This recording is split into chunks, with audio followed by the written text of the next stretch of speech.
영덕군에 있는 장례식장에서 코로나19 감염 환자가 9명이나 속출하면서 방역당국에 비상이 걸렸습니다. 울진 신한울 3, 4호기 사업이 백지화 수순을 밟고 있는데 울진 지역 주민단체가 잘못된 결정이라며 감사원 감사를 청구했습니다. 여러분 안녕하십니까? 포항 MBC 뉴스입니다. 영덕 모 장례식장에서 코로나19 확진 환자가 속출하면서 방역당국에 비상이 걸렸습니다. 영덕에서 8명, 포항에서 2명이 코로나19 확진 판정을 받았는데 확진 판정을 받은 고등학생이 다니는 학교에서는 다행히 집단 감염이 발생하지 않았습니다. 박상환 기자가 보도합니다. 영덕에서 장례식장발 코로나19 확진 환자가 8명이나 속출했습니다. 영덕군은 모 장례식장을 다녀간 서울 송파구 확진자와 접촉한 37명을 대상으로 검사를 실시한 결과 8명이 확진됐고 2명은 재검진을, 나머지 27명은 음성으로 판정됐다고 밝혔습니다. 8명은 발생을 했고 2사람 재검 들어갔어요. 오늘 아직 결과가 안 나왔으니까 오늘은 아직 모릅니다. 장례식장의 집단 감염으로 영덕 지역 코로나19 누적 확진자 수는 20명으로 늘었습니다. 포항에서는 고등학생 1명을 포함해 2명이 코로나19 확진 판정을 받았습니다. 특히 지난 13일 영덕 모 장례식장을 다녀온 이 학생은 서울 송파구 확진자와 접촉했던 것으로 알려졌습니다. 포항시와 교육당국은 이 학생이 다니는 학교 재학생과 교직원 등 1,182명을 대상으로 코로나19 감염 여부를 조사했습니다. 학생, 교직원, 학교 종사자 등 해서 포함해서 1,182명을 검체해가지고 오늘 저는 음성 판정을 받았습니다. 오늘부터 비대면 온라인 수업으로 전환이 되었습니다. 해당 학교는 2주간 원격 수업에 들어가며 수능 고사장으로 지정된 만큼 철저한 방역 작업을 거쳐 시험일에 차질이 없도록 할 방침입니다. 포항시는 영덕 장례식장을 다녀온 명단을 추가로 파악하고 이들의 동선 등 역학조사에 들어갔습니다. 포항에서 그 장례식에 참석하신 분에 대해서 저희들이 일단 조사를 했습니다. 현재는 21명이 포항 시민이 장례식장에 방문한 거로 파악이 되지만 그래도 그 기간 중에 혹시나 누락된 분이 없도록. 한편 포항에 주소를 둔 해외 입국자 1명이 코로나19 양성으로 나오는 등 확진자 2명이 추가로 발생하면서 포항 지역 누적 확진자 수는 110명으로 늘었습니다. MBC 뉴스 박상환입니다. 울진 신한울 3, 4호기의 발전 사업 허가가 내년 2월이면 종료돼서 사업 자체가 사실상 백지화됩니다. 울진 주민들은 건설 중단에 따른 피해가 커지고 있고 건설 중단 결정이 잘못됐다며 감사원 감사를 청구했습니다. 임재국 기자가 보도합니다. 한울 원자력발전소 인근 울진군 북면입니다. 예전과 달리 평일 낮인데도 오가는 사람과 차량이 적습니다. 코로나 여파로 이동이 줄었고 신한울 3, 4호기 건설이 중단됐기 때문입니다.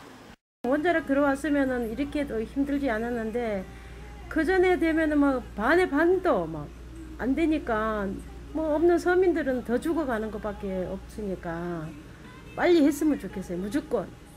신한울 3, 4호기 사업은 지난 2017년 발전 사업 허가가 났지만 정부의 탈원전 정책에 따라 백지화 대상에 포함되면서 건설 사업이 3년 정도 중단되고 있습니다.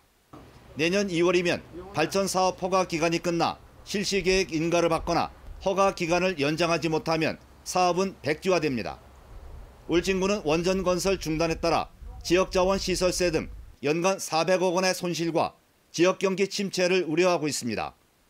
원전 건설 재개를 촉구하는 주민단체는 신한울 3, 4호기 건설 중단 결정과 탈원전 정책에 따른 에너지 기본계획 수립이 잘못됐다며 감사원 감사를 청구했습니다. 신고리 오르코기 공론화위원회의 권고를 확대해석해 신한울 3, 4호기 건설을 중단한 것은 절차상 하자가 있고 울진군 의회도 월성 1호기 감사 결과에서 보듯 신한울 3, 4호기 중단 과정에서 행정 오류와 위법성이 있다며 감사원이 철저하게 검증할 것을 촉구했습니다. 경주 월성 1호기 폐로 과정을 보면 우리 군의 신한울 3, 4호기 중단 또한 행정 오류와 위법성 절차는 반드시 감사원 검증 절차를 거쳐야 한다고 봅니다. 경상북도와 울진군은 신한울 3, 4호기의 공사계획 인가 만료기간이 내년 2월로 다가옴에 따라 원전 건설 재개를 위한 공사기간 연장 신청을 정부에 건의했습니다. MBC 뉴스 임재욱입니다. 포항환경운동연합은 오늘 논란이 되고 있는 포스코 오투기장 건설과 관련해 특별 강연을 개최했습니다. 강연에는 환경운동연합 바다위원회 위원장인 유종성 안양대 해양바이오시스템 공학과 교수가 포스코 오투기장 건설이 영일만에 미치는 영향에 대해 설명했습니다. 포스코는 포항제철소 북동쪽 공유수면 152만 제곱미터에 달하는 오투기장 건설을 추진하고 있어 제철소에서 발생한 슬래그 등의 폐기물을 매립하기 위해 현재 해양수산부 등과 관련 절차를 진행 중입니다.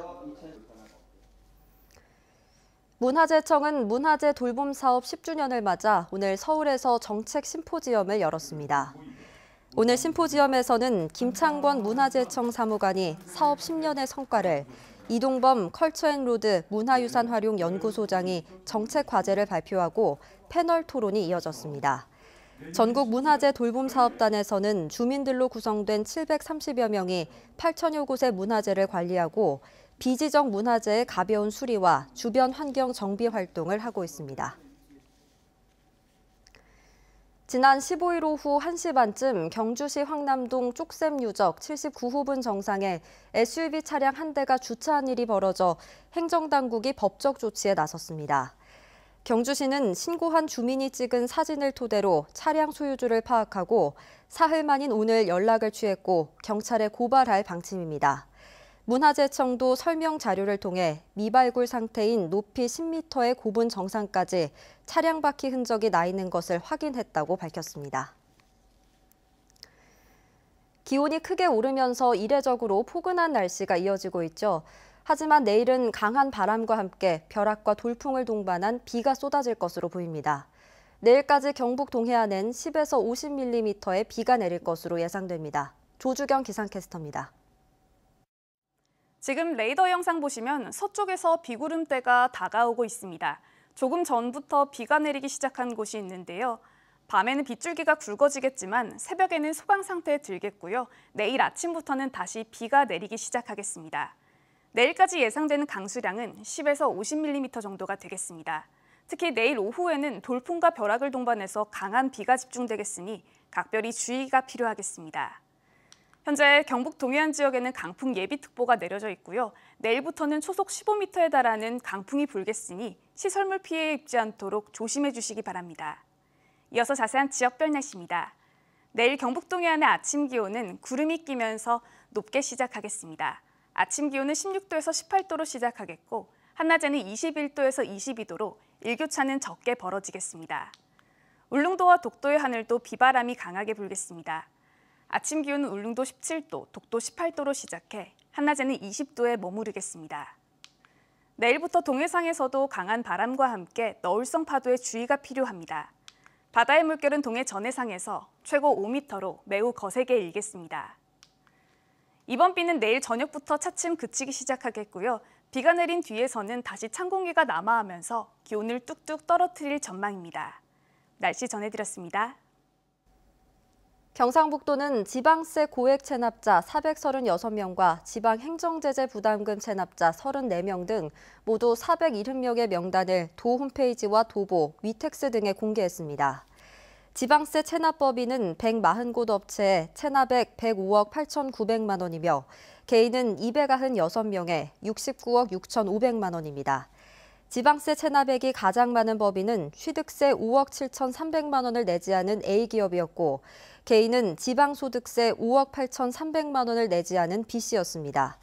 지방행정제재 부담금은 2곳 업체 3,900만 원, 개인 32명이 10억 7,900만 원을 체납했습니다. 경상북도는 출국금지 요청과 재산 압류 등 강력한 조치를 취할 예정입니다. 경주 지역의 소나무 재선충병 고사목이 방제 품질 향상으로 매년 감소하고 있습니다. 경주시의 고사목 방제 실적은 2016년 9만 2천 본에서 2017년 5만 8천 본으로 줄었고 2020년에는 3만 2천 본으로 매년 20% 가까이 감소하고 있습니다. 경주시는 올 연말까지 13억 원을 들여 고사목이 많이 생긴 강동면과 천복, 안강읍 등지에서 하반기 방제 작업을 벌일 예정입니다.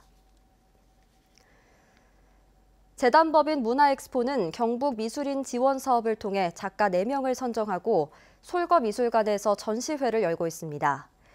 영주의 강형수와 울진의 홍경표 작품 26점을 다음 달 20일까지 전시하고 포항의 김창수와 안동의 남상헌 전시회를 다음 달 25일부터 내년 2월까지 전시합니다. 포항시에 두 번째로 들어서는 공공영유아 놀이터가 내일부터 운영에 들어갑니다. 포항시 북구 지역에 처음으로 개관한 아이사랑 놀이터는 장량동 평생학습센터 1층에 면적 136제곱미터로 예산 1억 원을 들여 설치됐습니다. 운영 시간은 평일 오전 10시 반부터 오후 5시까지며 이용 대상은 포항시에 거주하는 7살 미만의 영유아와 부모로 홈페이지에서 사전 예약 후 이용이 가능합니다. 포항시는 오는 20일부터 12월 31일까지 한시적으로 무와 배추 등의 채소류를 종량제 봉투에 담아 배출할 수 있도록 했습니다.